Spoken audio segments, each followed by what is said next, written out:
तुम्ही ऐकताय big FM बडे Nawab RJ Shreyas बरोबर. आज बिग स्पॉटलाइट मध्ये आपल्याशी चर्चा करण्यासाठी आपल्याबरोबर आहेत रेणुका माता मंदिर कमानी जवळ बीड बायपास सातारा परिसर छत्रपती संभाजीनगर येथे असणाऱ्या me and mummy test tube baby centre येथे कार्यरत असणारे सुप्रसिद्ध वंध्यत्व निवारण तज्ज्ञ डॉक्टर योगेश शिंदेजी. डॉक्टर, तुम्ही एक खूप सुंदर उल्लेख केला आहे आता की जेव्हा एखादी स्त्री किंवा एखादं जोडपं म्हणूयात, आपण स्त्रीवरती नको सगळं भार द्यायला, जोडपं म्हणूयात, त्याच्यामध्ये पुरुषांचाही तेवढाच समाविष्ट असतात ते. तर बऱ्याचदा कसं होतं ना की एक वेळ पुरुष तयार होतात की नाही चला ठीक आहे आपण ट्रीटमेंट घेऊया, 4-5 वर्ष झाली आहेत लग्नाला, मूल होत नाहीये, पण ना फॅमिलीचं प्रेशर फार प्रचंड असतं. मग ती कुठेतरी एक दूरची काकू किंवा दूरची मामी मध्येच एक काहीतरी सुरू करते, नाही हे IVF म्हणजे तुम्हा शहरातल्या मुलींची थेरं आहेत, तुमची नाटकं आहेत वगैरे वगैरे. तर मला असं वाटतं की एक डॉक्टर म्हणून आणि एक जबाबदार नागरिक म्हणून मला असं वाटतं ना, ह्या अशा ज्या कुचाळक्या करणाऱ्या असतात ना, त्या विवाहित जोडप्यांच्या आयुष्यामध्ये काय म्हणतात विष कालवणाऱ्या खलनायिका, त्यांना जरा खडकसावून सांगा की त्यांची काय नैतिक जबाबदारी आहे. कारण ऑलरेडी ही लोक टेन्शनमध्ये असतात जोडपी, आणि त्यांना हे असं बोलल्यानंतर किती त्रास होणार आहे मानसिक सुद्धा. तर मला असं वाटतं की समाजाची,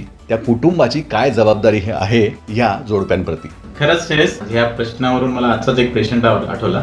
अगदी त्या पेशंटला मूल होत नव्हतं, निसंतान जोडपं म्हणून सगळे नाव ठेवायचे किंवा ते सगळ्या गोष्टी त्यांना सगळ्या सारख्या भेडसावत होत्या. त्याच्यामध्ये 15 वर्षानंतर ट्रीटमेंट घेतली बरं का. त्यांनी ट्रीटमेंट घेतल्यानंतर मूल राहिलं, प्रेग्नन्सी राहिली, अगदी खुशीमध्ये 8-9 महिने जात आहेत आणि शेवटच्या दिवशी तो म्हणते सर मला ना डिलिव्हरी तुमच्याकडे नाही करायची आणि सर आम्हाला फाईल पण चेंज करून द्या. म्हणजे काय रे बाबा असं काय झालं. त्यावेळेस तो म्हणते सर आपल्या नाव हॉस्पिटलच्या फाईलवर ना तिथं IVF लिहिलंय, टेस्ट बेबी सेंटर लिहिलंय आणि तुमच्या हॉस्पिटल इमारतीवर पण तेच लिहिलंय. तुम्हाला ना थोडंसं अरे म्हणलं झालं काय, जर तुला खुशी भेटली, जर तुला मागच्या 15 वर्षापासूनच्या दुःखापासून तू आता दूर आलास, जगातली अद्भुत एक आनंद तुला भेटतोय आणि ह्याच तर गोष्टीमुळे भेटतोय.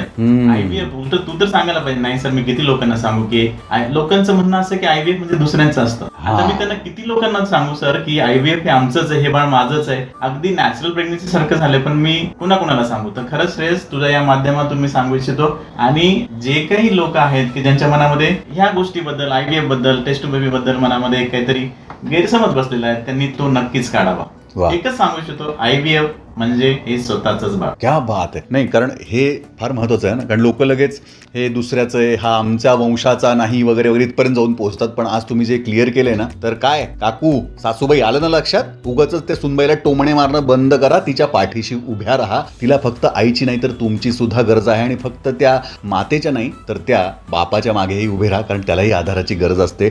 वंध्यत्व निवारण, IVF, test tube baby process याविषयी सुयोग्य मार्गदर्शन मिळवण्यासाठी व अपॉइंटमेंट बुक करण्यासाठी कॉल करा 8983798289 या नंबरवर. आणि सुप्रसिद्ध वंध्यत्व निवारण तज्ज्ञ डॉक्टर योगेश शिंदेजी यांचे YouTube channel doctor Yogesh Shinde याला फॉलो करायला विसरू नका. ऐकत रहा बिग FM बडे नवाब RJ श्रेयस बरोबर. धुन बदल के तो देखो.